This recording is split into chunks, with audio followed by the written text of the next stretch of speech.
Spoiler alert, we don't have real answers about what effects spay-neuter timing has on dogs. These studies are really, really hard to set up so that we get clean answers.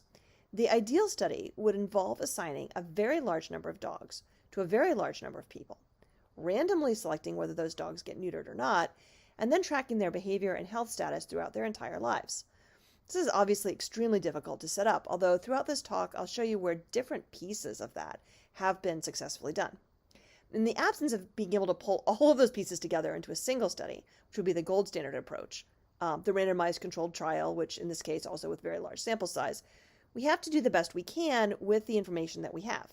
So there are going to be gaps in our knowledge for that reason. And also, it's really important to acknowledge that there's a lot of bias in the people who are debating this stuff. Basically, there's people who are worried about overpopulation and they want to push for more control over dog breeding, so they tend to take one stance. And then there are people who are invested in dog breeding, they tend to take the other stance. So again, very few have hemangiosarcoma under 4 years of age.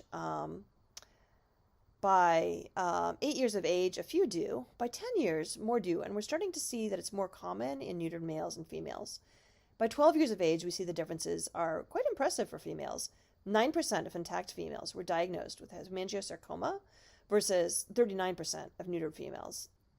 Now, a recent study that looked only at male dogs suggested that neutered males may be at higher risk for anxiety, stress, and aggression. I'm covering this study because it's been noticed on social media, but I'm hesitant to put much weight to its findings. Again, its sample size is really small. Here, only 230 dogs. That's just not enough to assess something as complex as behavioral traits. I'd really like to be able to leave you with some tools for thinking about studies like these. When reading about these studies, some useful questions to ask are, where did the funding come from?